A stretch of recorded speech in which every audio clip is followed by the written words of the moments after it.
मूकं करोति वाचालं पङ्गुलङ्घयते गिरिं यत्कृपां तमहं वन्दे श्रीगुरुदिनतारिणं परमानन्दे माधव श्रीकृष्ण चैतन्य ईश्वरम् अजानुलम्बितभुजगनकावदातो संकीर्तनैकपितरो कमलायताक्ष विश्वम्भर द्विजवर युगधर्मपालो वन्दे जगत्प्रियकरो करुणावतारः। ओम नमो भगवते वासुदेवाय। ओम नमो भगवते वासुदेवाय। ओम नमो भगवते वासुदेवाय।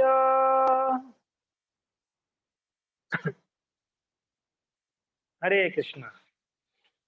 तो सभी प्रेमी श्रोता वृंदों को स्वागतम। तो आज विशेष दिवस है। आज श्रीमद् भक्ति सिद्धांत सरस्वती ठाकुर त्रिदंड गोस्वामी महाराज जी का आज तिरुभाव दिवस है। एक होता है आविर्भाव दिवस और एक होता है तिरुभाव दिवस। आविर्भाव यानी प्राकट्य दिन, हमने जिनको जन्मदिन कहते हैं उसको आविर्भाव दिवस कहा जाता है। और जब इस संसार से भक्त जाते हैं तो उसको मृत्यु का दिन नहीं कहा जाता है, क्योंकि ना भक्तों का कभी मृत्यु नहीं होती है। उनको तिरोभाव दिवस कहते हैं।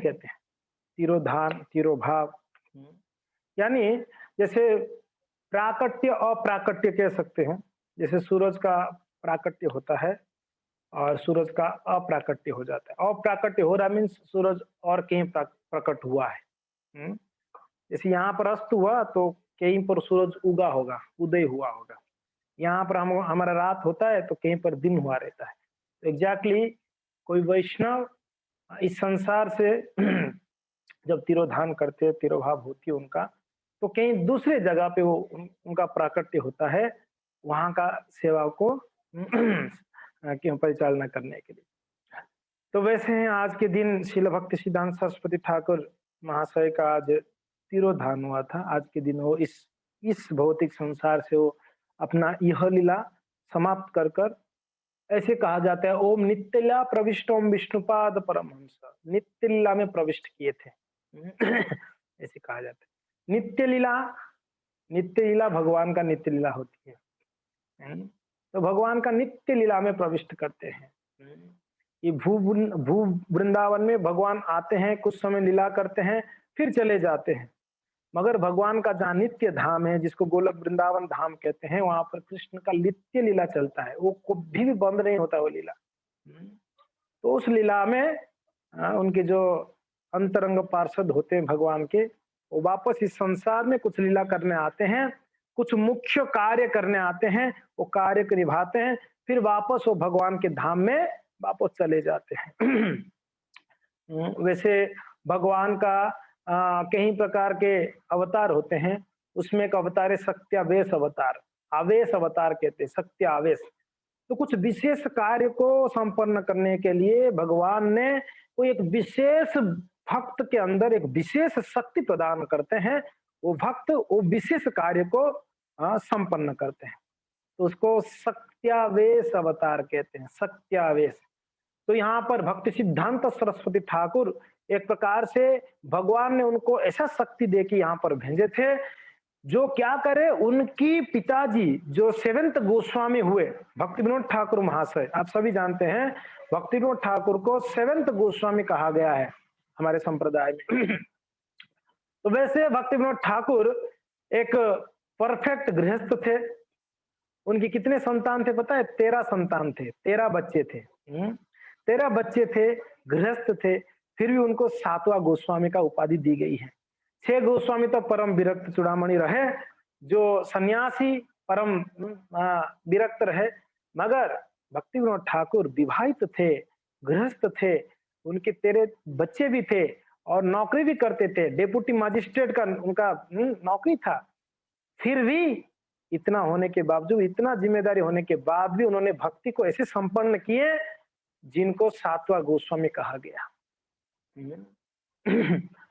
तो हमको प्रोत्साहन लेना चाहिए या इंस्पिरेशन लेनी चाहिए भक्ति विनोद ठाकुर से, किस प्रकार से एक गृहस्थ होकर भी अपने समय को कृष्ण को केंद्र करते हुए कैसे उन्होंने अपना सारे कार्य को निभाए, ये हम सीख सकते हैं भक्ति विनोद ठाकुर के जीवन से। उन्हीं के एक पुत्र हुए विमला प्रसाद, भक्ति विनोद ठाकुर के पुत्र संतान, जिनको हम भक्ति सिद्धांत सरस्वती ठाकुर करके जानते हैं। है कि नहीं? तो आवेश भगवान ने उनको भेजे थे इस संसार में। उनकी पिताजी का कुछ इच्छा थी, भक्ति सिद्धांत सरस्वती ठाकुर का पिताजी भक्ति विनोद ठाकुर का कुछ इच्छा था। वो इच्छा को पूरा करने के लिए भगवान ने उनको हेल्प करने के लिए एक महान भक्त को भेजे, उनके पार्षद को, वही भक्ति सिद्धांत सरस्वती ठाकुर। तो भक्ति विनोद ठाकुर का इच्छा क्या था? भक्ति विनोद ठाकुर का एक ही इच्छा था, विश्व भर में भगवान श्री चैतन्य महाप्रभु का नाम प्रचार हो, भगवान कृष्ण का नाम प्रचार हो, चैतन्य महाप्रभु का नाम प्रचार हो। ये उनका एक प्रबल इच्छा थी, और ये इच्छा को पूरा करने के लिए उनको हेल्प करने के लिए भक्ति सिद्धांत सरस्वती ठाकुर को भगवान चैतन्य महाप्रभु ने इस संसार में भेजे, है कि नहीं? तो श्रील प्रभुपाद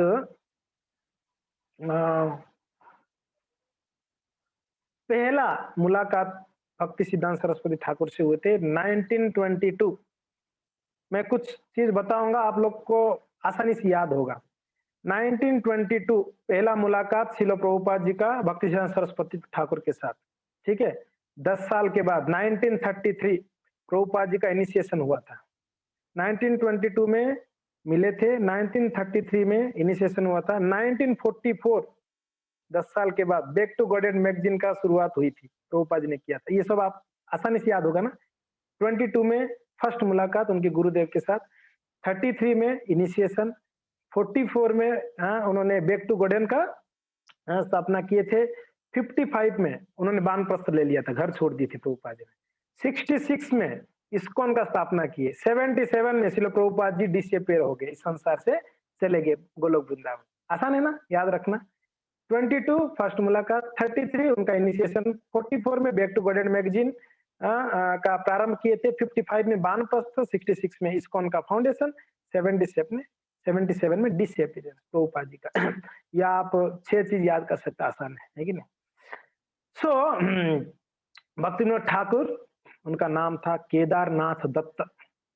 केदारनाथ दत्त, और वो डेप्यूटी मजिस्ट्रेट थे। इतना बड़ा उच्च पदवी होगा उस समय, डेप्यूटी मजिस्ट्रेट। और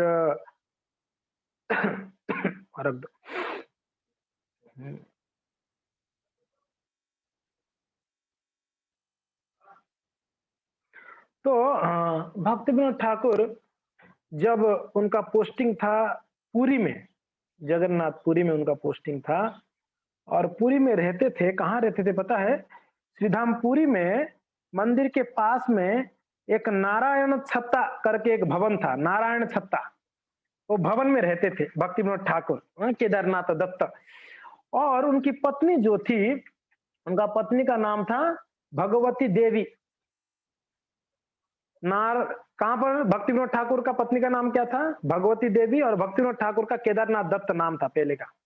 और वो कहाँ रहते थे? जगन्नाथपुरी में जब उनका पोस्टिंग था, वहां पर उन्होंने जगन्नाथ मंदिर के पास में एक जगह था जिसका नाम है नारायण छत्ता करके एक जगह है, वो भवन है, उस भवन में वो रहते थे।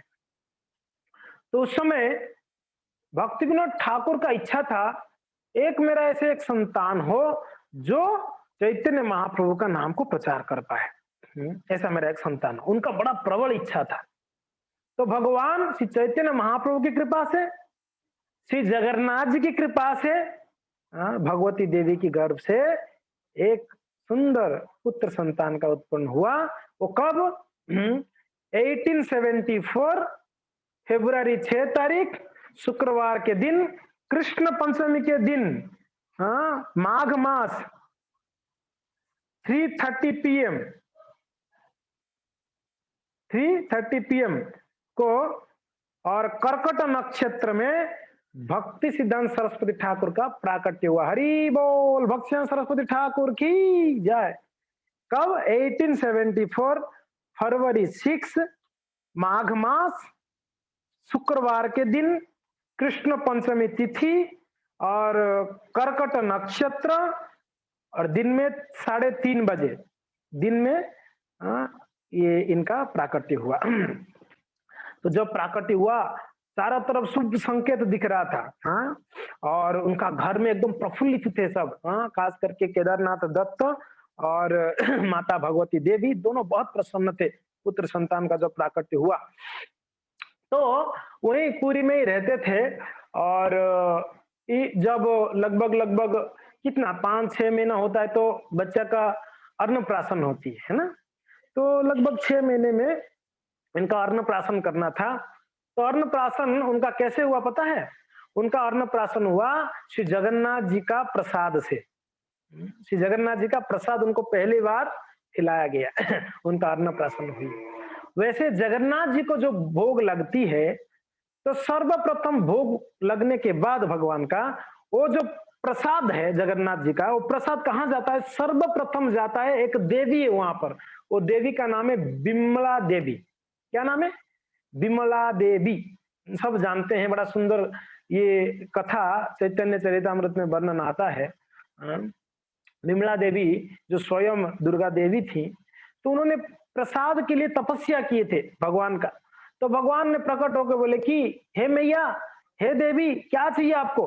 हाँ, यहाँ कृष्ण प्रिया भी सामने है। हेलो कृष्ण प्रिया, हरि बोल।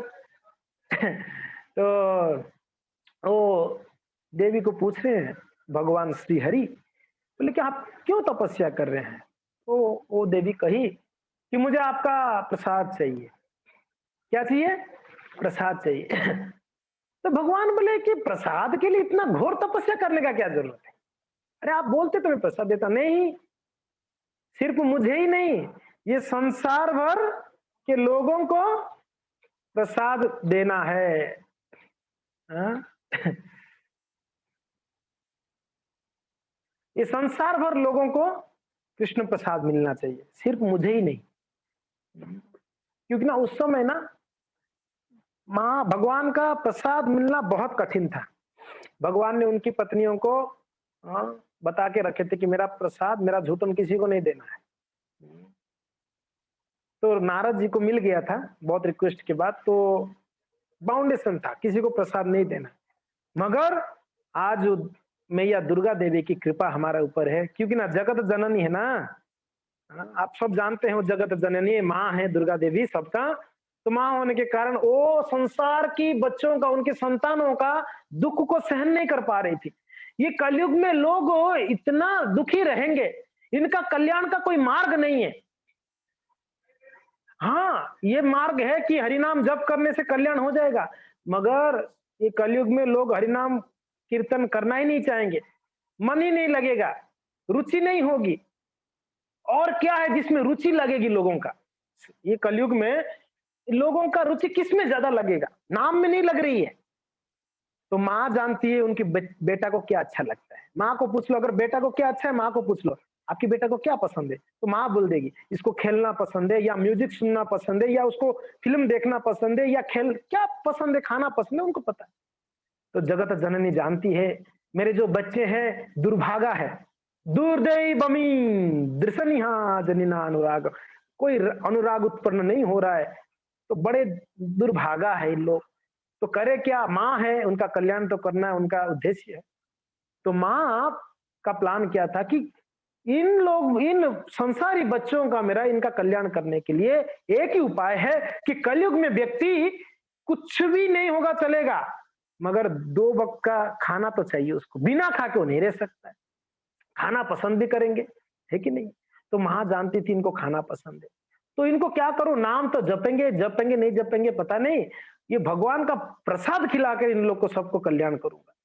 तो इसके लिए भगवती कौन? पार्वती मैया भगवान से प्रार्थना की, प्रभु सिर्फ मुझे ही नहीं, आप क्या करिए मेरे सारे संतानों को, जीव मात्र सभी को प्रसाद दीजिए। और ये आप क्या करिए, थोड़ा सा आपका जो ये बाउंडेशन है ना उसको निकालिएगा। आप सबको प्रसाद दिलाइए, सबको देना है। तो प्रार्थना जब की, भगवान ने प्रसन्न होके बोले ठीक है मैया, आप कहते हैं तो मैं आपके लिए आपकी प्रार्थना रखकर आज से क्या होगा, मेरा प्रसाद कुत्ता बिल्ली को भी मिलेगा, चंडाल को, शूद्र को भी मिलेगा मेरा प्रसाद, और जो भी मेरा प्रसाद खाएगा वो संसार भवसागर से पार हो जाएगा। महाप्रसाद की जय। ये प्रसाद का महिमा, भगवान ने ये आशीर्वाद दिए भगवती दुर्गा देवी को। फिर दुर्गा देवी को बोले कि हे देवी, आप संसार भर के लोगों के बारे में सोच रहे हो, सबके कल्याण के बारे में सोच रहे हो, साध्वी हो आप, तो इसके लिए मुझे आप बहुत प्रिय हो। तो इसके लिए मैं जब कलयुग में मेरे भाई और बहन के साथ में जगन्नाथपुरी में आऊंगा, जगन्नाथ बलदेव सुभद्रा के रूप में, चतुर्धा मूर्ति, जगन्नाथ बलदेव सुभद्रा और सुदर्शन महाराज, चतुर्धा मूर्ति कहते हैं इनको। मैं आऊंगा नील सागर के तट पर, नीलाद्रि पर्वत के ऊपर में जब विराजमान होऊंगा, तो हे देवी, आप मेरे मंदिर के मेरे पास में ही विराजमान रहोगे। और मगर आपके पति देव महादेव जी को दूर रखना है। उन्होंने आपके बारे में नहीं सोचा, दूसरे के बारे में छोड़ दो। उनको प्रसाद मिलती उन्होंने ग्रहण कर लिया, उन्होंने सोचा नहीं कि पत्नी को दूं, बच्चों को दूं, सबको मिल बांट के खाना है, उन्होंने विचार ही नहीं। इसके लिए बोले कि आपके पति को दूर रखेंगे और आप मेरे पास में रहना। और मेरे पास में रह के और क्या कृपा कर रहा हूं मैं जो जब भोग लगेगा हे देवी, वो पहला प्रसाद आपको जाके फिर आपको भोग लगेगा, प्रसाद पहला आपको मिलेगा, उसके बाद वो महाप्रसाद बनेगा, उसके बाद वो महाप्रसाद बनेगा।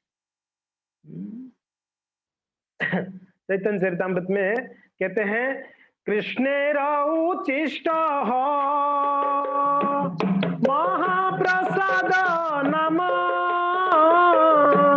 कृष्णेरौचिष्ट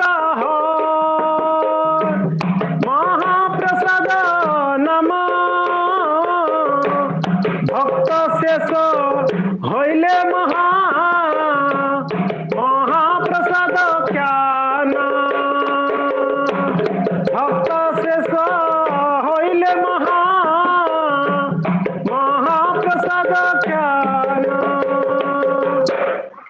क्या बोल रहे हैं? कृष्णेर उच्चिष्ट है महाप्रसाद नाम, भगवान का जो उच्चिष्ट है उसको क्या कहते हैं? महाप्रसाद।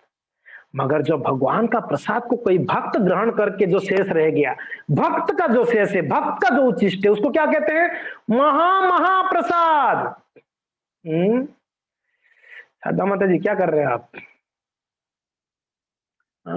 भक्त शेष होइले महाप्रसाद। क्या देखिए, भगवान खाते हैं, वो प्रसाद में जितना शक्ति है, जब उसी प्रसाद को कोई भक्त का आगे छोड़ देता है, उसमें करोड़ों करोड़ों गुना शक्ति आ जाती है। महाप्रसाद कहते हैं उसको। इसलिए कोई पूछ रहे थे कि आप लोग इस्कॉन में महाप्रसाद क्यों कहते हैं? हम लोग कहते हैं ना महाप्रसाद है। क्यों महाप्रसाद है? वाय इस्कॉन में महाप्रसाद क्यों है? अच्छा आप बताइए, इस्कॉन में महाप्रसाद है या महाप्रसाद है? कौन बताएगा आप में से? हमारे इस्कॉन में महाप्रसाद मिल रहा है या महाप्रसाद मिल रहा है? हाँ जी रीति माता जी, क्या मिल रहा है, महाप्रसाद या महाप्रसाद? बताइए। हरे कृष्ण प्रभु जी, महाप्रसाद। महाप्रसाद मिल रही है। क्यों मिल रही है महाप्रसाद? क्यों महाप्रसाद कहा जाता? क्योंकि अपन जगन्नाथ जी को चढ़ाने के बाद प्रभुपाद जी को चढ़ता है, प्रभुपाद जी को चढ़ने के बाद भक्तों को मिलता, फिर अपने पास आता है। हरि बोल, वंडरफुल, यस। क्या होता है, जब श्री भगवान को भोग लगती है, उसके बाद श्रील प्रभुपाद जी को भोग लगता है। जब प्रभुपाद ग्रहण करते हैं, वो महाप्रसाद हो जाता है। भक्तेर उच्चिष्ट देख लीजिए। तो वैसे ही जगन्नाथपुरी में महाप्रसाद मिलता है। और मैं ये कह रहा था, भक्ति सिद्धांत सरस्वती ठाकुर जो जिनका नामकरण हुआ नहीं था अभी तक, उनको जब अन्नप्राशन हुई तो उनको पहला बार जो दिया गया मुख में भोजन या अन्न, वो क्या था? बिमला माता का प्रसाद। ये तो जगन्नाथ प्रसाद है, बिमला देवी को भोग लग के दिया, इसके लिए उसको बिमला प्रसाद, बिमला माता का प्रसाद था, इसलिए उनका नाम भी क्या पड़ गया? बिमल प्रसाद। बिमल प्रसाद करके उनका नाम रख दिया गया। बिमल प्रसाद की जय। भक्ति सिद्धांत सरस्वती ठाकुर तो बाद में हुआ, उनका संन्यास नाम है। तो पहला नाम क्या हुआ उनका? नाम बिमला प्रसाद, बिमला प्रसाद। तो बिमला प्रसाद जी, उन्होंने उनका नाम पड़ा और उनका अन्नप्राशन हो गया। जो 6 महीना हो गया था उनको, उस समय एक आश्चर्यमय घटना घटा। 6 महीने के बाद रथ यात्रा का समय आया। भगवान का, जगन्नाथ जी का रथ यात्रा विश्व प्रसिद्ध रथ यात्रा होता है। तो जगन्नाथ जी का रथ यात्रा, आप जानते हैं 3 रथ जगन्नाथ मंदिर से निकलते हैं और कहाँ पहुंचते हैं? गुंडीचा मंदिर में पहुंचते हैं। तो तीनों रथ निकला और तीनों रथ चलते चलते चलते आप अभी भी जाएंगे जहाँ भक्ति विनोद ठाकुर का घर था या भक्ति सिद्धांत सरस्वती ठाकुर का जहाँ घर था, आज जो चैतन्य मठ कहते हैं, गौड़ीय मठ कहते हैं, वो मठ बन गया है। तो वहां पर वो कुटीर का नाम क्या था? मैंने क्या बताया? क्या कुटीर था? उसका नाम था नारायण छत्ता। वो भवन का नाम पहले था नारायण छत्ता करके। उस भवन के सामने जगन्नाथ जी का रथ रुक गया। क्या हुआ? सुभद्रा जी का, बलदेव जी का आगे तो निकल गया, मगर जगन्नाथ जी का रथ रुक गया, आगे नहीं बढ़ रहा था। आगे नहीं बढ़ रहा था मीन्स सारे भक्त प्रयास कर रहे थे, रथ को खींच रहे हैं, मगर आप जानते हैं जगन्नाथ जी के पंडे कितना हट्टे कट्टे होते हैं, खा पी के बढ़िया फर्स्ट क्लास। सभी प्रयास कर रहे हैं, जगन्नाथ जी का रथ हिल नहीं रहा है, थोड़ा भी नहीं हिल रहा है। तो सभी लोग कितना दिन पता है? 3 दिनों तक प्रयास किए, रथ हिल ही नहीं रहा है। और एग्जैक्टली भक्ति विनोद ठाकुर के घर के सामने रथ रुका हुआ है, मेन रोड में। और जो रथ यात्रा होता है वो मेन रोड को क्या कहते हैं? उसको कहते हैं बड़दांड, ग्रैंड रोड, बड़दांड कहते हैं। बड़ा सा आंगन जिनका है उसको बड़दांड। इतना बड़ा आंगन किसी का घर के सामने नहीं होगा। है आप लोग के घर के सामने बड़ा आंगन कितना फीट रोड होगा? 40 फीट रोड होगा, 60 फीट रोड होगा, 100 फीट रोड होगा या 200 फीट होगा। ग्रांड रोड कितना बड़ा पता है? देख लो जाके। सबसे बड़ा आंगन है भगवान के सामने। उस रोड में जगन्नाथ जी का रथ जाता है। वैसे इस रोड के बीच में एक नदी बह रही थी, उस नदी का नाम है बांकी। वो नदी अभी नहीं है, वैसे कालक्रम में नदी लुप्त हो चुका है। तो खैर ये रथ रुक गया, तो भक्त लोग सारे पंडित लोग सोच रहे थे क्यों रुका हुआ है, तो मगर पता तो चला कि कोई ना कोई एक विशेष कारण होगा, या कोई एक शुद्ध भक्त का दर्शन नहीं हुआ है भगवान का, इसके लिए भगवान जा नहीं रहे होंगे। तो 3 दिन के बाद भगवती देवी या भक्ति विनोद ठाकुर की पत्नी उनकी बच्चा को लेके आके रथ के ऊपर चढ़ी, चढ़ के जगन्नाथ जी के चरणों में सुला दी उनकी बच्चा को, बिमला प्रसाद को।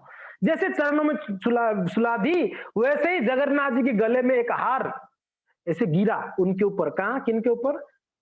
बिमला प्रसाद के ऊपर हार गिरा। और जैसे ही हार बिमला प्रसाद के ऊपर गिरा, वैसे ही हरि ध्वनि हुआ, उलू उलू ध्वनि हुआ, हरि बोल, जगन्नाथ स्वामी की जय।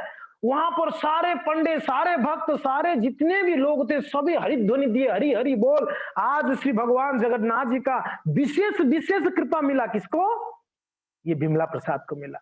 और वहीं पर सारे भक्त घोषणा किए, बोले कि हे भगवती देवी, ये आपका बेटा कोई साधारण नहीं है, ये महापुरुष है जिनको भगवान जी का कृपा हुई है। और हम जरूर कह सकते हैं ये आगे जाके भगवान का, ये जगन्नाथ जी का नाम प्रचार करेगा, कृष्ण का नाम प्रचार करेगा। ये वही उसी समय भक्त लोग कह दिए थे।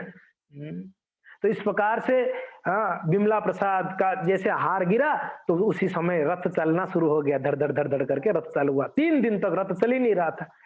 यानी जगन्नाथ जी अपने प्रिय भक्त बिमला प्रसाद को मिलना चाह रहे थे, देखना चाह रहे थे, दर्शन देना चाह रहे थे, दर्शन लेना चाह रहे थे। ऐसे लग रहा था कि कई दिनों का अटूट संबंध है भगवान जगन्नाथ जी का और ये बिमला प्रसाद का, ऐसे लग रहा था। सब भक्त बोले कि कितना दूर दूर का कितना दिनों का संबंध होगा इनके साथ में। तो इस प्रकार से बिमला प्रसाद की जो कृपा मिली जगन्नाथ जी का। फिर उसके बाद कहते हैं कि वहां पर किस दिनों के बाद भक्ति विनोद ठाकुर जो है वो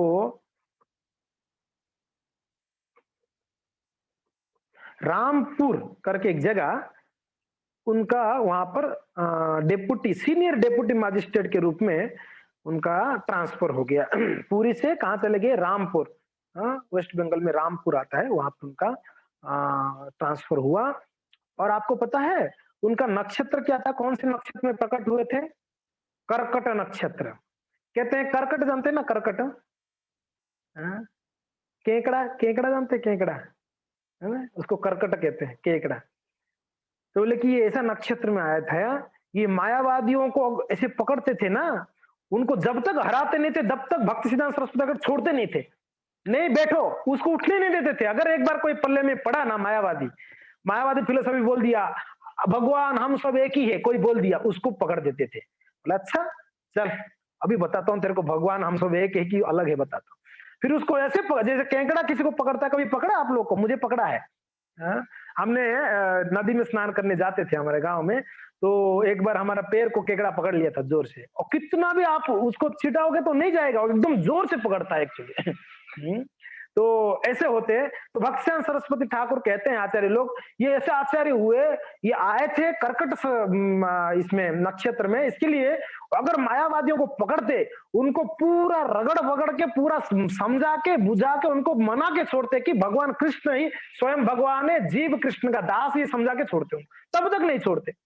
इसके लिए बड़े बड़े पंडित भक्तसिद्धांत सरस्वती ठाकुर के सामने आने के लिए डरते थे, नहीं यार इसको पल्ले कौन पड़ेगा, ये हमको छोड़ेगा नहीं, हरा देगा हमको 100%, तो नहीं आते थे, डर के ही भाग जाते थे। ऐसे महान आचार्य हुए। आप सोच नहीं सकते कि हम कितने बड़े महान एक संप्रदाय में जुड़ गए, जहां ऐसे ऐसे आचार्य हुए हैं। भक्ति सिद्धांत सरस्वती ठाकुर जैसे आचार्य हुए हैं। तो खैर भक्ति सिद्धांत सरस्वती ठाकुर वहां पर रामपुरा में स्कूल में पढ़ाई कर रहे थे। एक विचित्र बात क्या है पता है, 5 साल की उम्र में भक्ति सिद्धांत सरस्वती यानी बिमला प्रसाद ने, उन्होंने एक नया लेखन प्रणाली शुरू किए थे। लिखने का एक प्रणाली उन्होंने शुरू किया था स्वयं, जिसको बायकांटो, BICANTO, बायकांटो कहते हैं। एक लिखने का प्रणाली उन्होंने स्वयं से इसको शुरू किए थे। और उस समय वहां पर रामपुरा में एक महेश चंद्र करके एक टीचर थे, उनसे उन्होंने व्याकरण आदि सब पढ़ाई शुरू कर दिए। उनकी माँ जो थी ना भगवती देवी, वो किसी भी हाल में उनकी बच्चों को कोई भी कहते हैं ना प्रसाद छोड़ के और कुछ नहीं देते थे। प्रसाद छोड़ के कुछ भी खाने को नहीं देती थी, ओनली प्रसाद देती थी, बचपन से ही है। और दूसरा, उनको कोई भी गलत संगति, असत संग में जाने नहीं देती थी। 2 चीज का बहुत ध्यान रखती थी। ये सीखने की बात है माताओं को। बच्चों को 2 चीज से हमेशा ध्यान रखना है। एक, उनको प्रसाद के अलावा और कुछ भी नहीं देना है। दूसरा, उनको कोई ऐसा संगति में छोड़ना नहीं है जिससे वो बिगड़ सकते हैं। बहुत ध्यान देती थी, बहुत ध्यान देती थी। आपको पता ही होगा ये कथा। एक बार भक्ति विनोद ठाकुर ने आम खरीद के ले आए थे भगवान को भोग लगाने के लिए, पका हुआ आम। अभी बिमला प्रसाद 4-5 साल के बच्चे थे, उनको तो उतना मीन्स ज्ञान नहीं था, उतना छोटे बच्चे थे। तो खेल के आए तो दिखे आम बढ़िया बढ़िया रखा हुआ है, और गए बस आम उठाए और खा गए, आम को मुंह में लेके खा ली। तो जब भक्ति विनोद ठाकुर देखे, बोले कि बेटा ये क्या कर दिया आपने? तो ये चौंक गए, क्यों क्या हो गया? मैंने आम खाया। बोले कि बेटा पता है भोग नहीं लगा हुआ था भगवान को, बिना भोग लाके खा लिया आपने, आपने पाप खाया। बिना भोग लाके खाया मीन्स आपने पाप खाया। नहीं, कभी भी बेटा बिना भोग लाके नहीं खाना चाहिए भगवान का। आप विश्वास नहीं करेंगे भक्तों, वो 4-5 साल का लड़का बिमला प्रसाद, उन्होंने ऐसा प्रण लिया उस समय, ऐसा दृढ़ व्रतम कहते हैं, दृढ़ व्रत लिए कि जीवन में मैं कभी पका हुआ आम नहीं खाऊंगा आज से, क्योंकि ना मैंने बिना भोग लगा के भगवान का भोग को मैंने भोग कर लिया। इसके लिए मैंने आज प्रण लेता हूं कि जीवन भर में पका हुआ आम नहीं खाऊंगा। और सच में उन्होंने अपना जो वचन था, बचपन में जो प्रण लिए थे, उन्होंने जीवन भर। क्यों फोन कर, हरि बोल, क्लास चल रहा है, क्यों फोन कर रहे हो बार बार? क्लास चल रहा है, क्लास। तो बिना भोग लगाए हुए उन्होंने बिना भोग ला के खाए थे, इसलिए उन्होंने जीवन भर कभी पका हुआ आम खाए नहीं। अब सोचिए वो बच्चा का कितना दृढ़ संकल्प होगा। हम लोगों ने तो रोज कुछ ना कुछ संकल्प करते हैं, दूसरे दिन भूल जाते हैं, अरे छोड़ो यार दिमाग खराब है। कोई संपर्क करते, अरे मैं जब तक 16 माला नहीं जपूंगा तब तक तो प्रसाद भी नहीं लूंगा। 2-4 दिन, 1 हफ्ता चलेगा, उसके बाद कोई बोलता है अरे प्रभु जी इतना कड़क व्रत क्यों रखना है? अरे कुछ नहीं होता, खाओ पियो मजा करो, खाओ पियो, भूखे भजन ना होए गोपाला, खाओ पियो भजन करो। हाँ सच बात है यार, प्रसाद खाने के लिए क्या है, हम व्रत तोड़ देते हैं। मगर भक्तिसिद्धांत सरस्वती ठाकुर का व्रत देखो, बचपन में लिए थे। तो कहने का तात्पर्य है कि उनकी माता पिता उनको कितना कितना ध्यान रखते थे ये चीजों में। हम, मेरा बच्चा अच्छा पढ़ता है कि नहीं पढ़ता है उसका ध्यान रखते हैं, अच्छा रिजल्ट लाएगा कैसे उसके लिए बहुत ध्यान रखते हैं। मगर इस चीज का ध्यान नहीं रखते कि इसका चरित्र अच्छा बन रहा है कि नहीं बन रहा है, वो चरित्रवान बन रहा है कि या दुराचारी बन रहा है, दुष्ट आचरण को स्वीकार कर रहा है, दुष्ट व्यक्तियों के साथ मिल रहा है, दुष्ट बच्चों के साथ मिलकर दुष्ट हो रहा है, ये हम नहीं ध्यान रखते। नहीं, हमारे बच्चों को असत्संग से बचानी चाहिए, ये हमारा कर्तव्य है जी, माता-पिता का मूल कर्तव्य। पिता न सस्यात्, जननी स न सस्यात्, गुरुर्न सस्यात्, देवो न सस्यात्। हाँ, वो पिता नहीं कहलाएगा, वो माता, माता नहीं कहलाएगा, वो देवता, देवता नहीं कहलाएँगे, वो उनकी स्वजन, स्वजन नहीं कहलाएँगे, जब तक उनको उनके बच्चों को जब तक मृत्यु से नहीं बचा लेते।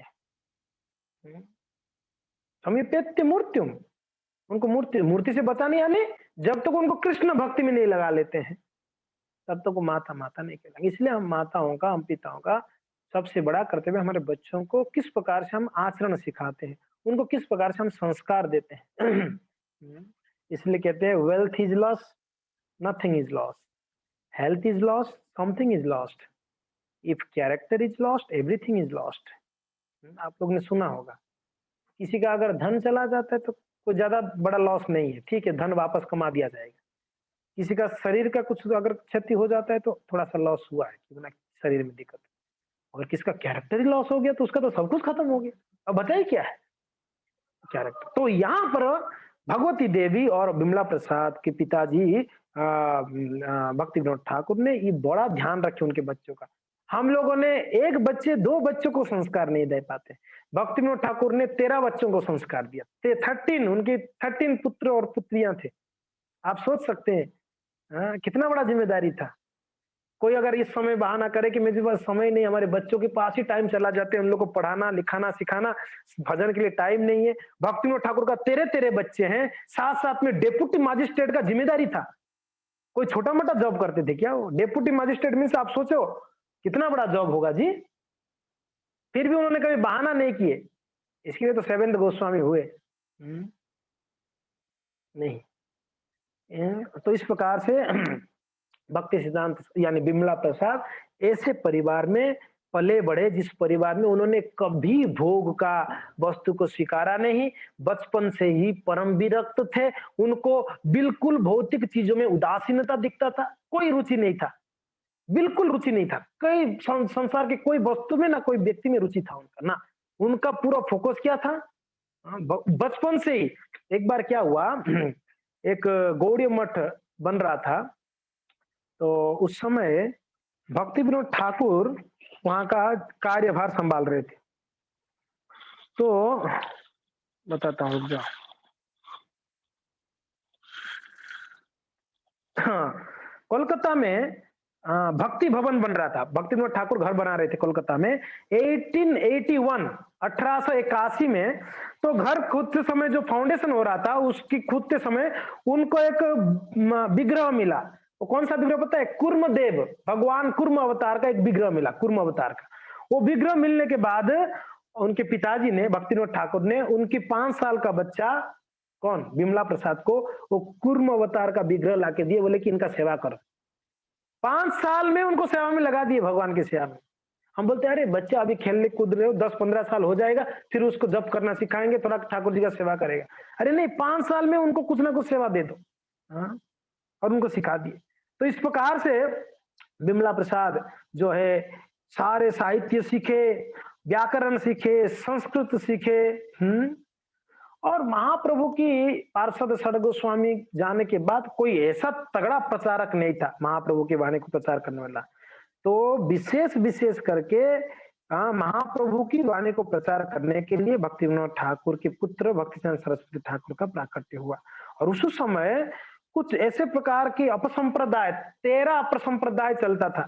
आउल बाउल करता भजा सहजिया इसरा इत्यादि इत्यादि 13 प्रकार के अपसंप्रदाय था। अपसंप्रदाय जो संप्रदाय में नहीं था। वो ऐसा संप्रदाय जो क्या सिखाते थे? भोग करना सिखाते थे। त्याग का मार्ग नहीं स्वीकार करते, भोग करना सिखाते। भगवान भगवान सब भगवान हो सकते हैं, मायावादी फिलोसफी ये सब चलता था। तो ये सारा को खंडन करने के लिए भक्ति सिद्धांत सरस्वती ठाकुर का विशेष मीन्स प्राकट्य हुआ। तो इस प्रकार से भक्ति सिद्धांत सरस्वती ठाकुर का जब अन्नप्राशन हुआ था, उस समय आप जानते हैं अन्नप्राशन के समय पर बच्चों को एक संस्कार होती है। वो किताब रखते हैं, भागवत रखते हैं, पैसा रखते हैं, सोना रखते हैं, जानते हैं ना? वो बच्चा उसको सिलेक्ट करता है। तो पता है वहां पर गोल्ड था, पैसा था, बहुत कुछ था। तो भक्तिचंद सरस्वती ठाकुर ने क्या उठाए? उन्होंने भागवत उठाए थे, भागवत। भागवत ग्रंथ को उठा लिए थे। तब सारे ब्राह्मण लोग कहते ये महाभागवत बनेगा, क्यों ना भागवत को स्वीकारा। ठीक है ना? हमारा वृंदा क्या उठाई थी? वृंदा लड्डू उठाई थी शायद, लगता है। क्या उठाई थी? भगवत गीता को पकड़ी थी शायद ना। एक हाथ में भगवत गीता था, वो पकड़ी थी, और एक हाथ में प्रसाद में हाथ था उसका, मेरे हिसाब से, जहां तक याद है। उसका अन्नप्राशन हम लोग ने किए थे जब। हाँ, तो ये इस प्रकार से भक्तिचंद सरस्वती ठाकुर का अन्नप्राशन हुआ। हाँ।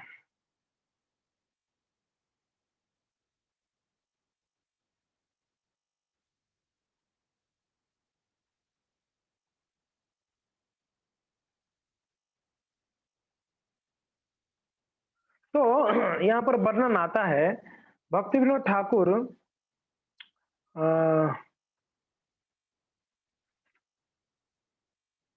1892 ख्रीष्टाब्द में उन्होंने कॉलेज में गए। कौन? भक्तिचंद सरस्वती ठाकुर कॉलेज में पढ़ने लगे, और बहुत तेज बच्चा था भक्तिचंद सरस्वती ठाकुर। बहुत तुरंत तुरंत ज्ञान को हासिल कर देते थे, और बहुत जल्दी सीख जाते थे, और परीक्षा में भी वो फर्स्ट क्लास में उत्तीर्ण होते थे।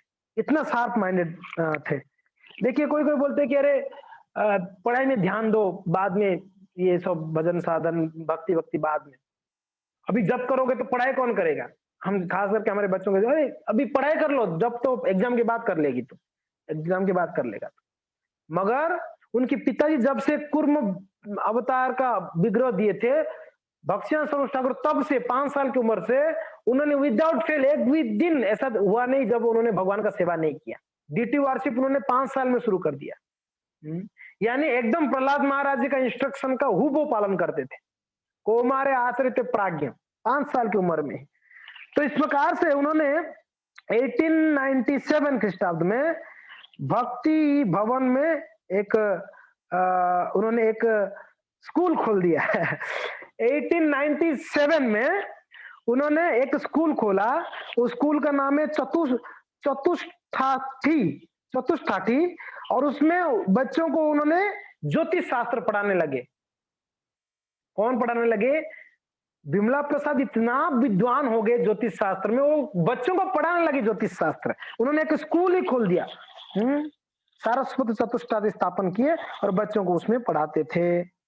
और उसके बाद उनकी विद्वता को, उनकी ज्ञान को देखकर वहां पर जो त्रिपुरा की राजा उनको इनवाइट किए। बोले कि मेरा राज्य का वो आप क्या कहते हैं, राजगुरु पदवी को संभालो।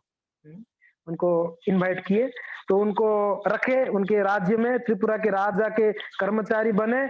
और क्या करते थे वो, जो राज्य वर्गों का जो जीवन चरित्र है ना राजा लोगों का, वो राज रत्नाकर करके एक ग्रंथ प्रकाशन किए। कौन? भक्ति सिद्धांत यानी विमला प्रसाद ने।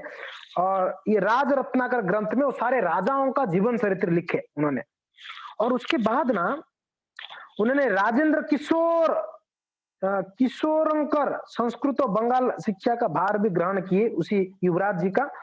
मगर उन्होंने देखा ये राज्य में राजा के पास सब भोग विलास है, और यहाँ पर झूठ भी बोलते हैं लोग, झूठ बोलना पड़ता है, किसी को दंड देना पड़ता है, किसी को ताड़ना पड़ता है। ये इनको नहीं जम रहा था। भोग है, राजा के पास तो भोग ही होगा ना, भोग है। और दूसरा है, यहाँ पर क्या हो रहा था? सबको दंड देना है, झूठ बोलना है, शिक्षा देनी है, डांटना, फटकारना, हिंसा करना, ये सब इनसे नहीं जम रहा था। तो क्या हुआ, उन्होंने राजा के पास जाके क्या बोलते हैं, कौन सा पत्र, नौकरी छोड़ने का पत्र, क्या बोलते हैं उसको, रिजाइन लेटर। रिजाइन लेटर दिए। बोले कि महाराज क्षमा करना, मेरे से नहीं होगा ये काम, इसमें हिंसा बहुत है, हिंसा मैं नहीं कर सकता। तो राजा ने क्या क्या पता है, उनका वो रिजाइन लेटर को स्वीकार किए। उनका जितना जो तनख्वाह था ना, सैलरी, वही तनख्वाह को उन्होंने बिना काम किए उनको क्या कर दिए, पेंशन के रूप में देने लगे। बोले ठीक है, आप काम मत करो, चले जाओ, मगर ये जो आपका तनख्वाह ये पेंशन के रूप में मिलेगा। इतना प्रसन्न था राजा उनके ऊपर, उनके काम से इतने प्रसन्न थे, उनका तनख्वाह उनका पेंशन बना दिया। नॉर्मली क्या होता है, जब रिटायर्ड होता है कोई व्यक्ति तो उनका सैलरी का आधा पेंशन मिलती है। मुझे कौन बोल रहे थे, दिनेश माता जी बता रही थी, आधा है, श्री राम निमाई प्रभु बता रहे थे। मगर इन्होंने तो पहले से बीआरएस ले लेना, पहले से ही कार्य छोड़ दिए, मगर फिर भी उनका पूरा तनख्वाह उनको क्या मिल रहा था? उनको पेंशन के रूप। मगर ये कहते हैं कि इन्होंने 3 महीना तक लिया पेंशन।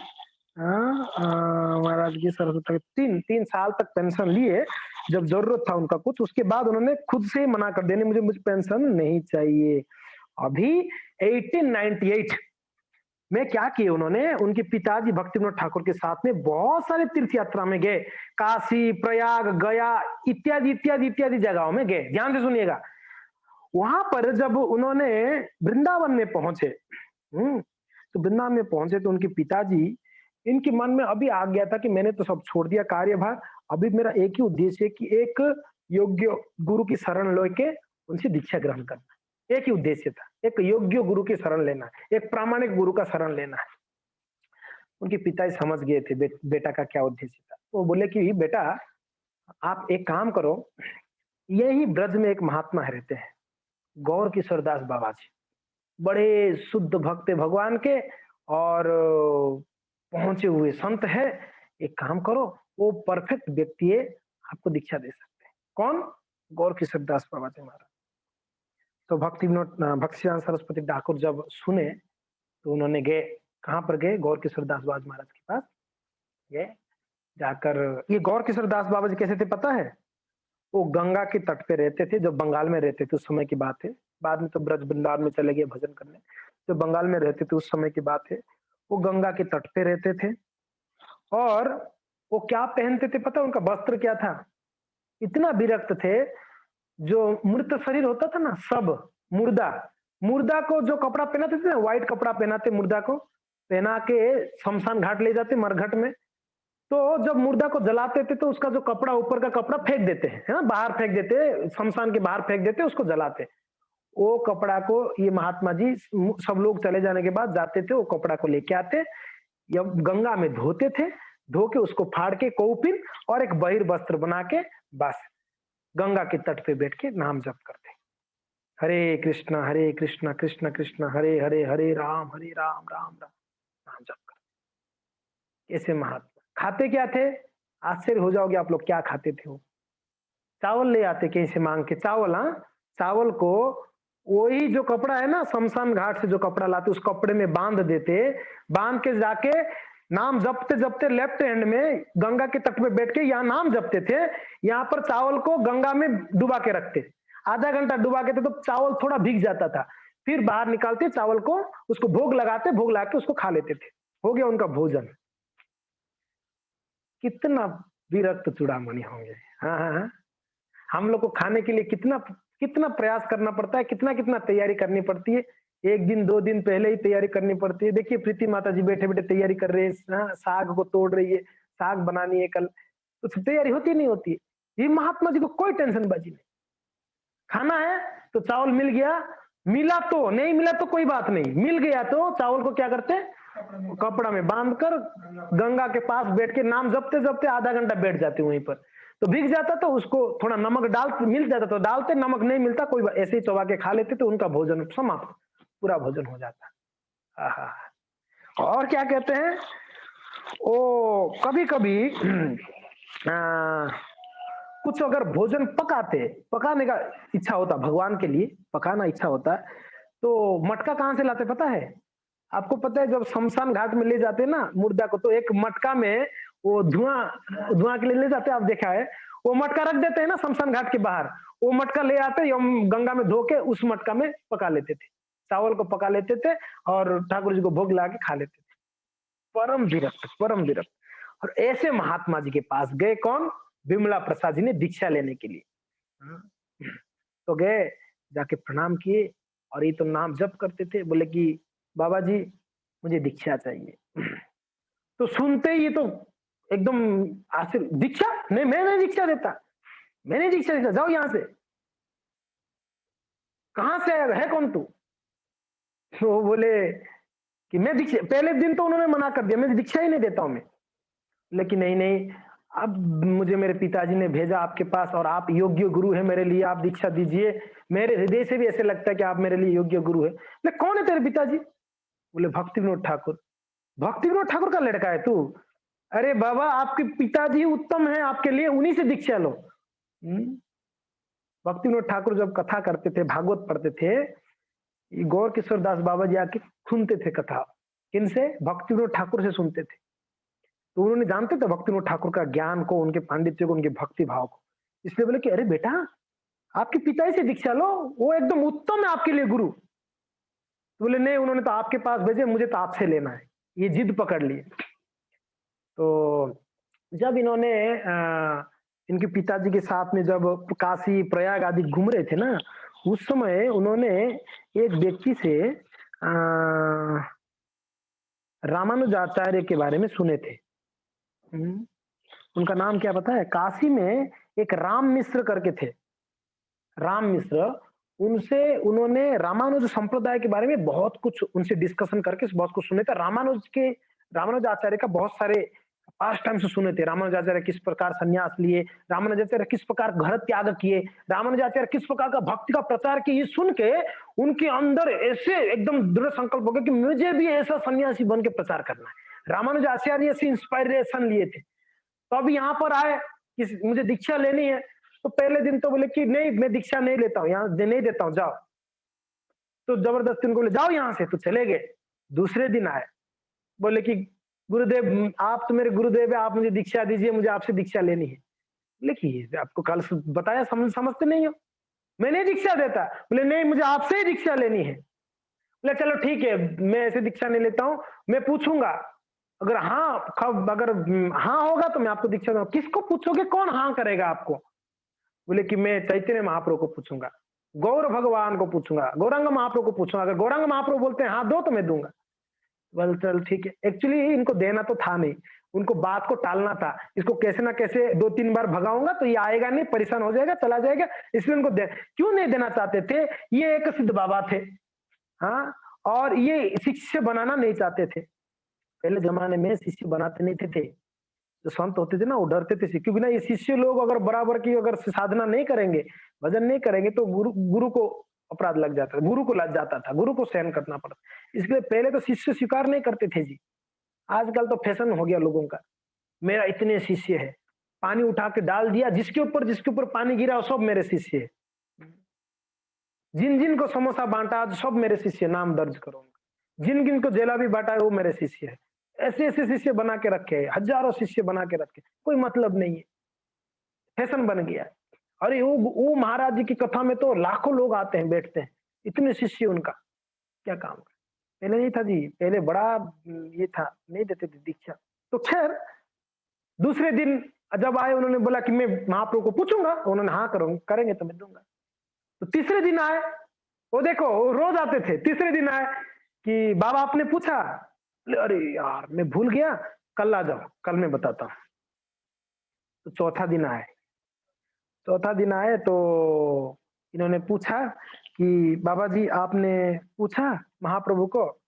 तो इनको तो देना नहीं था, टालना था। बोले हाँ पूछा मैंने। महाप्रभु बोले सुनीति या पांडित्य, जो पांडित्य है वो भगवत भक्ति के पास में तुच्छ है। क्या बताए? महाप्रभु ने बोला जो पांडित्य होता है ना, वो भक्तों के सामने तुच्छ है, कोई काम का नहीं। भक्ति सिद्धांत महाराज जी समझ गए, यानी विमला प्रसाद समझ के क्या बताना चाह रहे थे। विमला प्रसाद बड़े पांडित्य थे, बहुत प्रचुर पंडित थे वो। तो समझ गए मेरा पांडित्य कुछ काम का नहीं है, ये तो भक्ति के सामने तुच्छ है, भक्तों के सामने तुच्छ है। उन्होंने बोला कि गुरुदेव मुझे पता है आप बस बहाना कर रहे हैं, आप देना नहीं है आपको, इसलिए मुझे रोज रोज भगा रहे हैं, मुझे रोज रोज परीक्षा का, मेरा परीक्षा हो रहा है, मुझे पता है। कितना दिन? 18 दिन तक गोष्ठी पूर्ण ने उनके शिष्य रामानुजाचार्य को भगाए, रोज भगाते थे, रोज बोलते थे कल दूंगा कल दूंगा। 18 दिन तक नहीं दिए थे। कौन? गोष्ठी पूर्ण ने। 18 दिन में उनको गोष्ठी पूर्ण ने क्या दिया था? संन्यास दीक्षा, उनको दीक्षा दिए थे। तो मुझे भी पता है आप भी मुझे ऐसे परीक्षा कर रहे हैं, मगर गुरुदेव मैंने ये प्रण ले लिया हूं, मुझे दीक्षा लेनी तो आपसे लेनी है बस। अब आप जितना दिन तक मेरे की परीक्षा लेते हो ले, मुझे तो आपसे दीक्षा लेनी है। दृढ़ संकल्प, एकदम दृढ़ संकल्प। तो ये संकल्प देखकर उनकी जो गौर किशोर दास बाबा जी थे, वो समझ गए ये लड़का, इसका मीन्स शरणागति खूब है, देखते हैं, गुरु शिष्य का शरणागति देखते हैं, गुरु शिष्य का दृढ़ता संकल्प देखते हैं, कितना कितना ये सहन करता है। कभी कभी तो 5 सालों तक मुझे दीक्षा नहीं हो रही, छोड़ो यार ये महाराज जी से नहीं लूंगा, मैं दूसरे महाराज जी चले जाऊं। इस्कॉन में जी, इस्कॉन में 5 साल तक मेरा दीक्षा नहीं हो पा रहा है। मुझे नेक्स्ट साल करके मुझे टाल देते हैं, वेटिंग में रखते, छोड़ो ये महाराज जी से इतना बहुत कठिन है, तो वो महाराज जी बहुत आसानी से दे देते, उनके गिने चुने शिष्य है, तो मैं उनका एक शिष्य बन जाऊं, उनका शिष्य ले लूं। नहीं, 10 साल हो 15 साल हो, जीवन भर वेट करना पड़ेगा। वेट करिए, गुरु को चेंज मत करिए। आपने एक बार किसी को गुरु माना, उनको चेंज नहीं करने का। क्यों चेंज करना है? इस्कॉन में कोई भी गुरु से आंख बंद करके आप दीक्षा ले सकते हो, आपको डरने का कोई जरूरत नहीं। हर एक भक्त, हर एक इस्कॉन में गुरु और सभी प्रभुपाद जी का प्रतिनिधित्व कर रहे हैं, प्रभुपाद जी का प्रतिनिधित्व कर रहे हैं।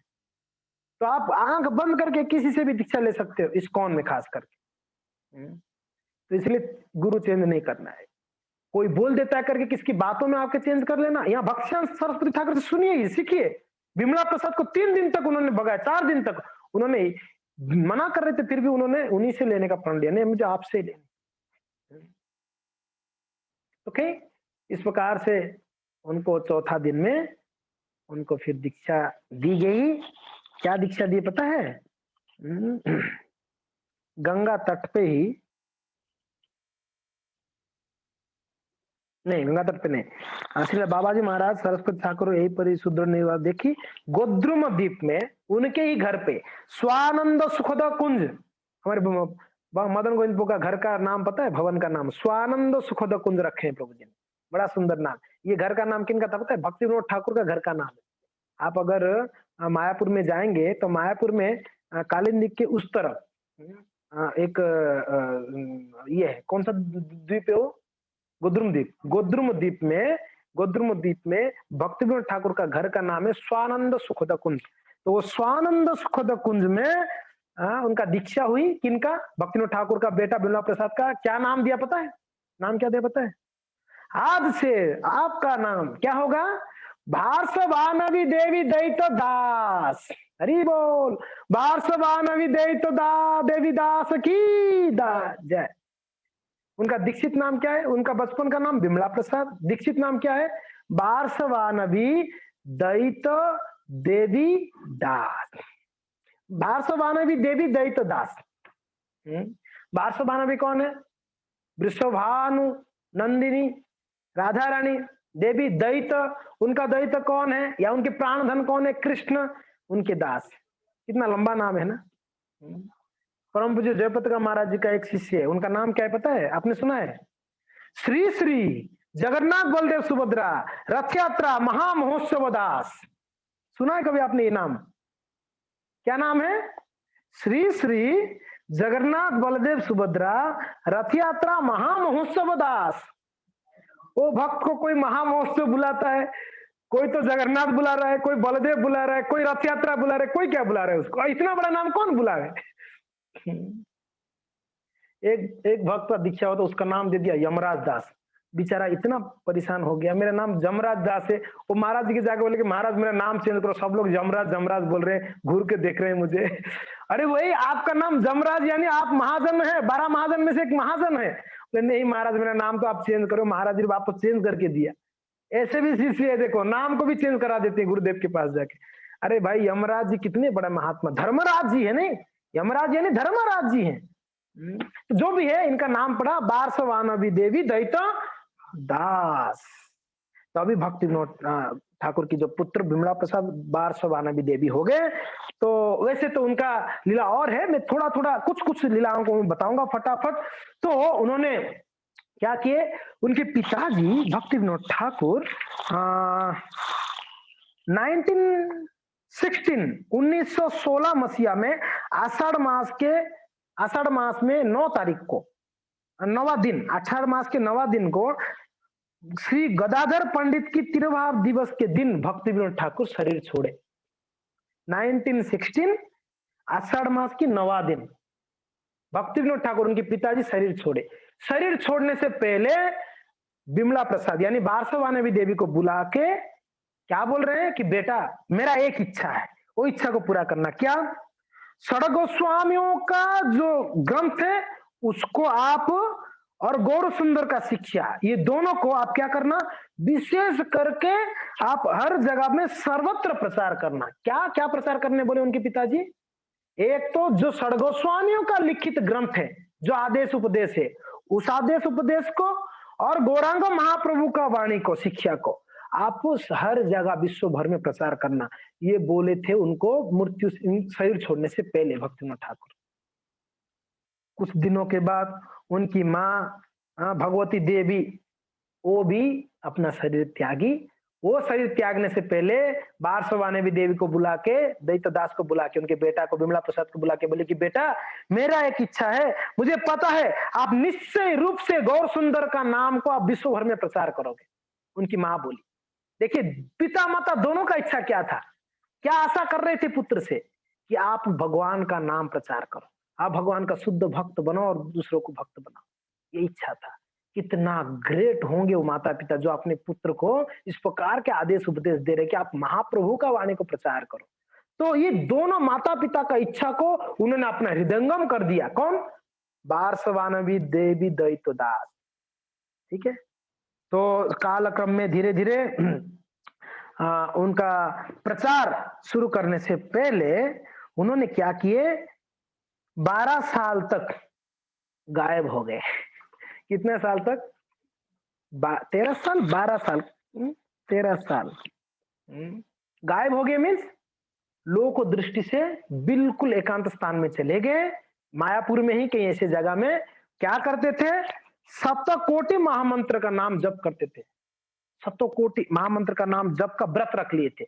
दिन में लगभग 192 राउंड्स। हरिदास ठाकुर कितना करते थे? 3 लाख नाम। यस, वही व्रत को इन्होंने लिया 13 साल तक। मुझे एग्जैक्टली कितना साल पता नहीं है, यहाँ पर वर्णन नहीं है, शायद 13 या 12, लगभग उतना ही है। इतना दिन तक उन्होंने कोई प्रचार नहीं किया, इतना दिन तक अपने आप को उन्होंने एकांत कर दिए, और रोज उनका काम क्या था, 3 लाख नाम का जप का व्रत रखे और 3 लाख नाम जप करते थे। आप भक्ति सिद्धांत सरस्वती ठाकुर छोड़ दीजिए, आप इंद्र प्रभु को तो सब जानते हो, प्रभुपाद जी के परम शिष्य हुए। इंद्र प्रभु दिन में कितना नाम जप करते थे पता है? 64 दोनों मिला हुआ कितना होता है? 6 6 4 4 8 6 6 12, 128। इंद्र प्रभु 128 राउंड जप करते थे दिन में, उनका व्रत था। ये बहुत दिन पहले की बात नहीं है, अभी अभी की बात है। इंद्र प्रभु कब गए? 2010 में शरीर छोड़े। उनका व्रत क्या था? 128 माला। तो ऐसे भक्त आज भी है। हमने एक भक्त के बारे में सुना वृंदावन में, 25 सालों से उन्होंने दिन में 3 बार गोवर्धन परिक्रमा करते। 25 सालों से दिन में 3 बार गोवर्धन परिक्रमा। आप सोच सकते हो, एक बार गोवर्धन परिक्रमा करने के लिए 5 घंटा लगता है, 3 बार यानी 15 घंटा, 3 बार करते थे। 15 घंटा तो उनको गोवर्धन परिक्रमा में जाता। 25 सालों से जी, क्या व्रत होगा, इसको कहते दृढ़ व्रताम। देखो वैष्णव लोग कैसे कैसे व्रत। तो भक्तिनाथ सरस्वती ठाकुर बोले मैं प्रचार करने से पहले मैं अपने आप को एक तैयारी है। जैसे श्री प्रभुपाद जी ने एक अध्याय है प्रोपल्लामृत में, तैयारी। प्रभुपाद जी का एक तैयारी था, बहुत सुंदर अध्याय एक्चुअली प्रभुपाद जी का। विदेश जाने से पहले वो तैयारी कर रहे थे। तो वैसे ही यहाँ पर भक्तिनाथ सरस्वती ठाकुर तैयारी कर रहे थे, और 13 साल के बाद उन्होंने बाहर आए। बाहर आके उनका प्रचार शुरू किया। कितना शुद्धता, कितना प्यूरिटी को इकट्ठा किए होंगे। नाम जप में ही शुद्धता आती है, और कोई उपाय नहीं शुद्धता लाने के लिए। भक्तों के संग में गुरुदेव की आदेश उपदेश को पालन करते हुए अगर हम नाम जप करेंगे, ये नाम इतना शक्ति है, ये हमको शुद्ध कर देगा। भक्तों ध्यान रखिए, जो भी नाम जप कर रहे हैं, 1 माला, 2 माला, 15 माला, 16 माला, 64 माला नाम जप कर रहे हैं, वो विशेष है, ये समझ जाइए। He is special special special. इस संसार में बहुत स्पेशल व्यक्ति है, गया गुजरा हो नहीं सकता है जी। स्पेशल व्यक्ति हो इस संसार में। तो ऐसा भक्त को, ऐसा व्यक्ति को कितना कितना हमको ध्यान देना चाहिए, उनको हमको रिस्पेक्ट करना चाहिए, उनको हमको सुरक्षा देनी चाहिए, उनको सम्मान करनी चाहिए। स्पेशल होते हैं, कोई बेकार नहीं होता है। कोई बेकार होता है? दरवाजा बंद करो। कोई बेकार नहीं होता है। भगवान का देखिए, कृपा के बिना कोई रह ही नहीं सकता है भक्ति में। भगवान की कृपा के बिना, हम कल कह रहे थे ना, भगवान की कृपा के बिना कोई भक्ति में रह ही नहीं सकता है, जप कर ही नहीं सकता है जी। कितना हालत खराब है लोगों का, आप लोग सरपीट लोग जप नहीं करते हैं लोग, और जो जप करता है कितना महान होगा उसके ऊपर बिना कृपा का। भगवान देखिए, कुछ ना कुछ उसका गुण देख के तो भगवान ने उसको मंदिर में रखा है, उनको सेवा में लगा के रखे हैं। इसके लिए स्पेशल है, भक्त स्पेशल है हमारे लिए। भगवान स्पेशल है, भक्त स्पेशल है, और हमको हरि नाम स्पेशल है हमारे लिए। जो भक्त का शरण, भगवान का शरण और नाम का शरण लेता है, वो शुद्ध हो जाता है। तो कहने का तात्पर्य है कि हम लोग प्रचार करने से पहले हमारा, इसलिए हमारा आचार्य वृंद भी कहते हैं, भक्त लोग कहते हैं, सुबह ही 16 माला जप कर लो तो इतना आपके अंदर आध्यात्मिक शक्ति आएगी, आप दिन भर प्रचार कर सकते, दिन भर प्रचार कर। तो भक्तिसिंह सरस्वती ठाकुर बाहर निकले 13 साल के बाद, फिर अपना प्रचार शुरू किए, जहां जाते थे भक्तिसिंह सरस्वती ठाकुर, और उन्होंने संन्यास लिया। जब संन्यास लेने का बारी आया, उनके गुरुदेव तब नहीं थे। उनके गुरुदेव गौर किशोर दास बाबा जी महाराज जी जब शरीर छोड़ रहे थे, उस समय उनकी मठों के सभी को बुला के बोले, जितना भी मठ था उनका, बॉडी मठ था, सबको बुला के बोले, मेरा अंतिम इच्छा है, मैं जब शरीर त्यागूंगा उस समय मेरा ये शरीर छोड़ने के बाद ये शरीर को ये मायापुर में मुझे घसीट कर मेरा शरीर को लिया जाए। क्या करके? मेरा शरीर को घसीट के लिया जाए, ये मेरा अंतिम इच्छा है। तो जैसे शरीर छोड़े, सारे शिष्य आगे रस्सियां लेके पैर को हाथ को बांध कर घसीटना चाह रहे थे। ये बिमला प्रसाद यानी उनके जो शिष्य है भक्ति सिद्धांत सरस्वती ठाकुर, तब तो उनका संन्यास नहीं हुआ था। बाहर से भानावी देवी आए, बोले क्या कर रहे हो आप लोग? सारे शिष्य मौजूद थे, क्या कर रहे हो आप लोग? बोले कि गुरुदेव का अंतिम इच्छा हम पूरा कर रहे। बोले अरे मूर्खों, गुरुदेव का क्या इच्छा आप अभी तक नहीं समझ पाए? ना उन्होंने बोला है मुझे पूरा बंगाल में मायापुर में मेरा शरीर को घसीट के लेके जाने के लिए। लेकिन अरे मूर्खो, गुरुदेव का बपू कितना कितना कितना महत्वपूर्ण है, अमूल्य है, उनका घसीट के लोगे? बोले नहीं, ये गुरुदेव का आदेश है। बोले कि क्या आप गुरुदेव का सारा आदेश को पालन करे हो, अंतिम इच्छा को पूरा करना चाहते हो? फिर उन्होंने चैलेंज किए वहां पर। यहां पर कितना लोग हैं जिन्होंने 1 साल तक स्त्री संग नहीं किया है? सब आश्रम के लोग थे, सब बाबा सन्यासी मानते थे अपने आप को।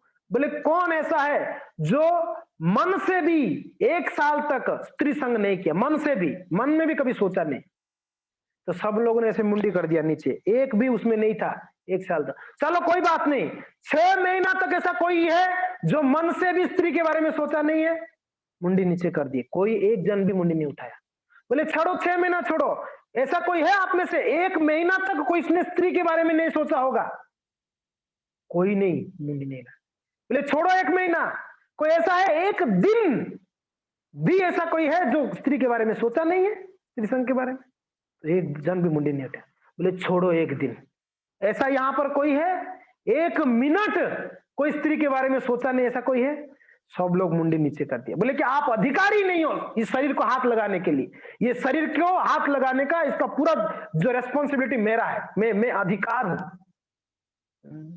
नैष्ठिक ब्रह्मचर्य व्रत को पालन किए थे भक्ति सिद्धांत सरस्वती ठाकुर। स्त्री के बारे में जीवन में कभी सोचे ही नहीं थे, क्या आचार्य होंगे, सोचो, स्त्री के बारे में सोचे ही नहीं थे कभी। क्या किया उन्होंने? फिर गौर किशोर दास बाबा जी महाराज जी को स्वयं अपने कंधों से उठाकर लेके गए, ले जाके उनको समाधि दी। गौर किशोर दास बाबा जी महाराज का समाधि आप आज भी मायापुर में जाओगे, जहां पर गोवर्धन है और क्या है भक्ति सरस्वती ठाकुर का जहां पर ये है समाधि, वहीं पर आप आगे जाओगे तो भक्ति गौर किशोर दास बाबा का समाधि, वहां समाधि दी गई थी। तो बाद में उनको संन्यास लेना था प्रचार के लिए। संन्यास कैसे लेंगे? गुरु नहीं थे, ऐसा आचार्य हुए। संन्यास कैसे लिए पता है? गुरुदेव का फोटो रखकर फोटो के सामने संन्यास लिया। डंडा लेकर अपने आप में गुरुदेव, उनको सपने में आके गुरुदेव बोले आप सन्यास ले लो। चैतन्य महाप्रभु सपने में आके बोले आप सन्यास ले लो। तो चारों तरफ से उनको संकेत मिला सन्यास लेने का। तो उन्होंने क्या किए, गुरुदेव का फोटो के सामने उन्होंने डंडा लेके, आज से मेरा नाम भक्ति सिद्धांत सरस्वती ठाकुर त्रिदंडी गोस्वामी है। हरि बोल। भक्ति सिद्धांत सरस्वती ठाकुर त्रिदंडी गोस्वामी महाराज की जय। सन्यास ले लिए उन्होंने, और सन्यास लेके उन्होंने प्रचार के लिए निकले। उस समय विदेशी लोग, जो यहाँ पर अंग्रेज शासन था, अंग्रेज लोग भी उनसे बात करने डरते थे। इनका इंग्लिश ना ऐसा भयंकर इंग्लिश था, अंग्रेजी लोग भी समझ नहीं पाते थे इंग्लिश, और ऐसा इंग्लिश था डिफिकल्ट। आज भी आप भक्तिसिद्धांत महाराज जी का राइटिंग्स लिख लो, आपको पल्ले ही नहीं पड़ेगा उनका इंग्लिश, इतना डिफिकल्ट इंग्लिश है। प्रभुपाद जी का इंग्लिश बहुत सरल है। प्रभुपाद जी ने 10,000 साल के लोगों के हिसाब से इंग्लिश लिखे, आसानी से कोई भी समझ जाएगा, थोड़ा भी पढ़ा लिखा है।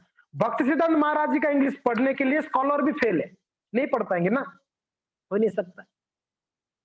और इनका प्रचार कैसे करते थे पता है, रोल्स रॉय, उस समय का फेमस जो गाड़ी है रोल्स रॉय, बड़ा प्रसिद्ध होता। रोल्स रॉयस में बैठ के जाते थे। कौन? भक्तिसिद्धांत सरस्वती ठाकुर। बोलते रोल्स रॉय में क्यों? अरे बैठो। रोल्स रॉयस में जाते, ऐसी जगह में चले जाते। तो आप बोलो मेरा क्लास चल रहा है, बाद में मिलता हूँ। रोल्स रॉयस में जाते, बड़े महंगा गाड़ी उस समय रोल्स रॉय, बैठ के जाते। चारों तरफ गांव होगा, ऐसे जगह पे जाके खड़ा कर देंगे, तो सारे गांव वाले कभी गाड़ी देखा ही नहीं, 4 व्हीलर, ऐसे जगह पे जाके गाड़ी खड़ा किया, वो भी रोल्स रॉय, बड़ा महंगा। सब लोग आ जाते थे, एकदम भर जाते थे, 1000 लोग। अरे कौन आया, इतना बड़ा व्यक्ति, हमारा गांव में बड़ा अफसर आया होगा। उतरते कौन थे पता है गाड़ी से? सब भीड़ होने के बाद दरवाजा खुलते, कौन उतरते? भक्ति सिद्धांत सरस्वती सन्यासी उतरते गाड़ी से। सब लोग आश्चर्यचकित, अरे ये तो सन्यासी महाराज है। फिर सबको बोलते यहीं पर बैठ जाओ, वहीं बिठा शुरू, 2 घंटा कथा करते वहीं बैठे बैठे। उनको ना कोई एडवर्टाइजमेंट का जरूरत पड़ता, ना कोई पंपलेट, ना कोई व्हाट्सएप, ना कोई फेसबुक, कुछ भी नहीं है। रोल्स रॉय गाड़ी में जाके पहुंचो, वहां इकट्ठा हो जाएंगे लोग, बस उनको कथा करो 2 घंटा, बस हरि नाम कराओ, बस हो गया उनका प्रचार। दूसरी जगह क्या प्रचार था, तगड़ा प्रचार। बड़े बड़े स्कॉलर आते थे उनके साथ में तर्क करने, सबको हरा देते थे। और इस प्रकार से उन्होंने बाग बाजार में एक गौड़ीय मठ, पहला गौड़ीय मठ स्थापना की। आपको पता है एक ही दिन में, जिस दिन उन्होंने बाहर निकले थे, मीन्स जो 13 साल के बाद आ रहे, उसी दिन उन्होंने, एक उनके सेवक थे, उनको बोले कि आज ही गौड़ीय मठ का रजिस्ट्रेशन करनी है। बोले कि आज कैसे संभव है, अभी तो 5 बज गया है, इवनिंग 5 बजा हुआ था, रजिस्ट्रेशन ऑफिस 6 बजे बंद होने वाला है। बोले नहीं, मुझे आज ही रजिस्ट्रेशन करनी है, चलो अभी चलो। उसी समय गए, 1 घंटे के अंदर गौड़ीय मठ का रजिस्ट्रेशन हुई। आपको पता है ऐसे आचार्य है, 1 घंटे में रजिस्ट्रेशन किया गौड़ीय मठ को। 64 गौड़ीय मठ पूरा भारत भर में उन्होंने स्थापना की, सरस्वती ठाकुर ने। तो वैसे भक्तिसिद्धांत ठाकुर एक बार कोलकाता आए थे, कोलकाता आए थे, कहां पर? ये कोलकाता में या इलाहाबाद में? कहां मिले थे प्रभुपाद जी? कोलकाता में। कोलकाता में मिले थे, इलाहाबाद में मिले थे? प्रभु जी कहां मिले थे? मदन गोविंद प्रभु जी कोलकाता या इलाहाबाद था? पहले बार मिले थे कोलकाता ही था ना मेरे हिसाब से। मेरे ख्याल से इलाहाबाद में, मेरे ख्याल से फार्मेसी में थे। राइट राइट, उनका फार्मेसी का दुकान था शायद, वही इलाहाबादी है।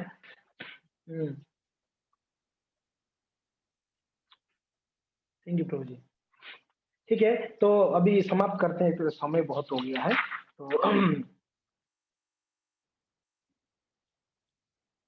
तो एक बार प्रभुपाद जी ने, उनके खुद का फार्मेसी का दुकान था, शॉप था, वो बैठे थे, उनका एक मित्र थे, वो मित्र आए, और मित्र आके उनको बोल रहे हैं कि एक संत आए हैं, बड़े चमत्कारी संत है, बहुत तेजवान है, वो संत को मिलने चलते हैं। बोले अरे यार, एक संत वंत को नहीं मिलना है, मैंने बहुत संतों को देखा हूँ, मेरे घर पे आते थे, मेरे पिताजी रोज बुलाते, बहुत मैं जानता हूँ संत, मुझे नहीं मिलना। तो बोले नहीं नहीं, ये संत वैसा संत नहीं, ये थोड़ा अलग संत है, आप देखना चाहेंगे? मैं आपको दिखाता हूँ, ये एक अलग संत है, हम चलते हैं देखने के लिए।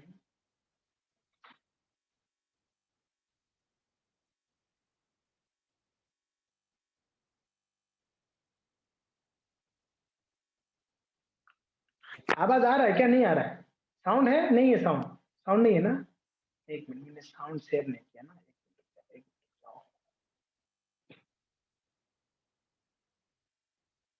मिनट। तो ये आप देख लीजिएगा, ये अभय चरण जो सीरियल बना हुआ था उसका है।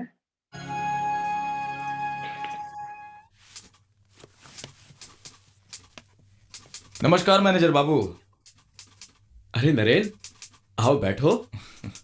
नरेंद्र थे उनके मित्र, नरेंद्र। अरे कहाँ हो भाई, आजकल नजर ही नहीं आते। भाई हम तो तुम्हारे सामने हैं। अच्छा नरेन, 2 मिनट। हाँ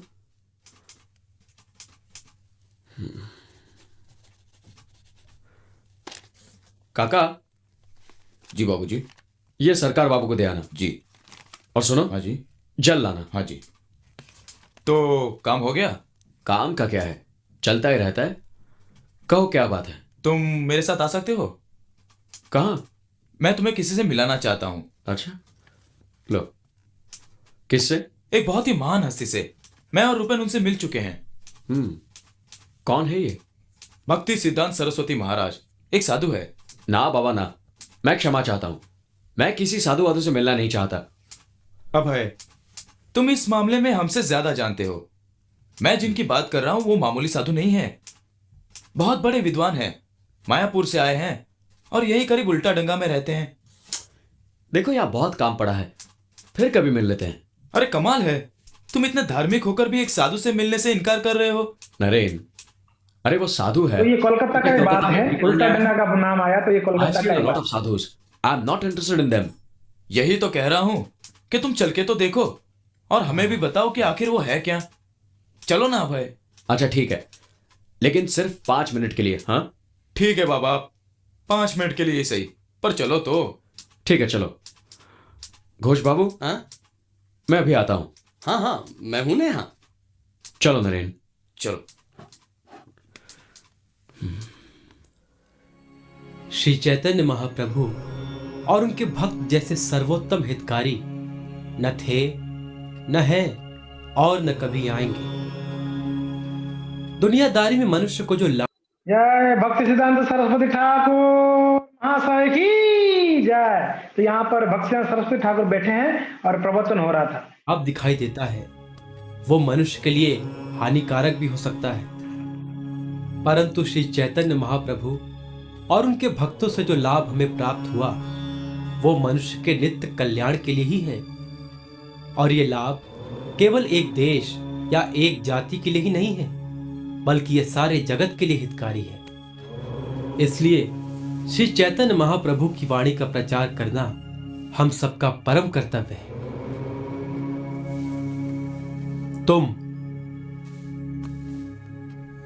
तुम पढ़े लिखे हो, तुम श्री चैतन्य महाप्रभु की वाणी का प्रचार क्यों नहीं करते? जी मैं?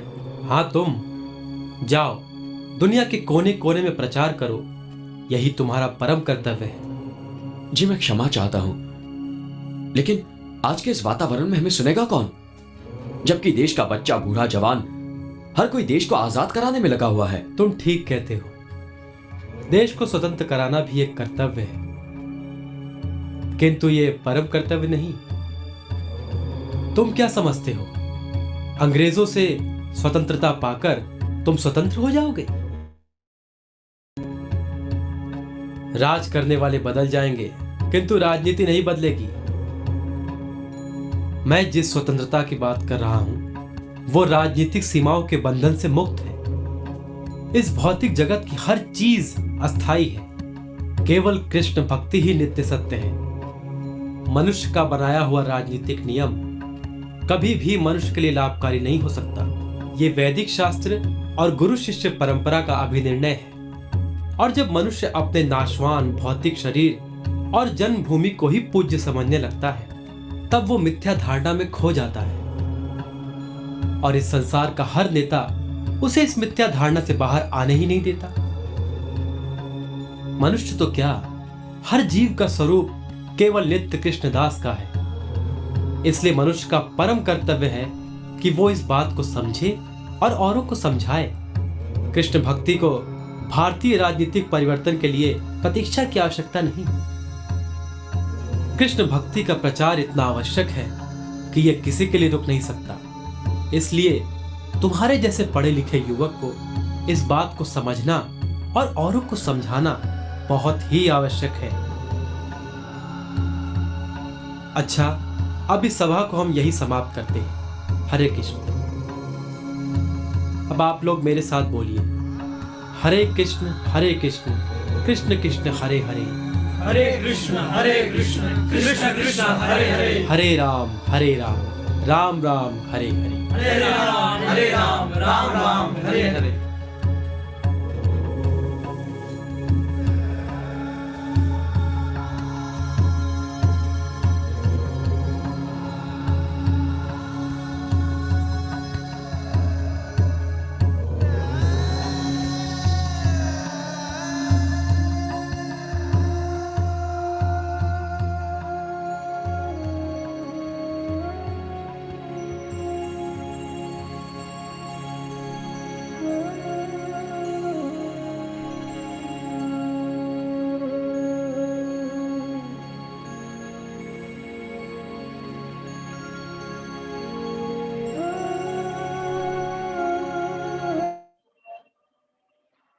हरे कृष्णा।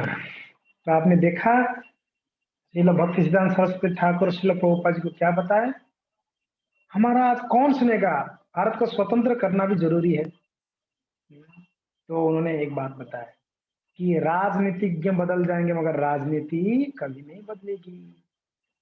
तो कुछ बदलना है तो लोगों का हृदय बदलनी है। लोगों को कृष्ण से जब तक नहीं जुड़ाएंगे तब तक उनका हृदय नहीं बदलेगा, उनका विचारधारा नहीं बदलेगी, उनका चरित्र नहीं बदलेगी। तो ये उनको पहला देखिए, प्रभुपाद जी ने बैठ रहे थे तब तक बोले आप हाँ, तो बैठे ही थे। पहली बार कभी पहले मिले नहीं थे, पहली बार में बोलते आप जाके विश्व भर में प्रचार करो। तो जो गुरु होते हैं उनका उनके शिष्य के साथ रिश्ता एक जन्म का नहीं होता है, जन्म जन्मांतर का होता है। गुरु देख के समझ जाते हैं कि इसका साथ में रिश्ता कब का है, और शिष्य भी जान लेते हैं कि मेरे साथ में गुरुदेव का संबंध कैसा है। तो ये भक्तिसिद्धांत सरस्वती ठाकुर का जो प्रोत्साहन था, जो आशीर्वाद था, जो पहले बार मिलने पर जो बोले थे, यही आदेश प्रभुपाद जी ने अपना जीवन का आधार बनाए, और उस आधार पर श्रील प्रभुपाद जी ने विश्व भर में 108 मंदिर बना दिए। हरि बोल। उसी आधार पे एक ही वाणी कि आपने विश्व भर में कृष्ण भक्ति का प्रचार कर। ये श्रील प्रभुपाद जी या भक्तिसिद्धांत सरस्वती ठाकुर का कृपा है, कृपा प्राप्त शिष्य का कर्तव्य। तो इस प्रकार से वैसे भक्तिसिद्धांत सरस्वती ठाकुर के जीवनी में और भी बहुत सारे घटना है, लीला है, मगर आज हम लोग समय हो जाने के नाते यहीं पर विराम देंगे, और इसका सेकंड पार्ट भक्तिसिद्धांत सरस्वती ठाकुर का लीला का सेकंड पार्ट हम कल शाम को 6 बजे वापस करेंगे। तो आपको कल शाम को वापस 6 बजे आएंगे तो आप भक्तिसिद्धांत महाराज जी का और बाकी जो लीला है आप वो लीला को सुन सकते हैं। ठीक है, धन्यवाद। हरे कृष्णा। श्रील प्रभुपाद की जय। गौर भक्त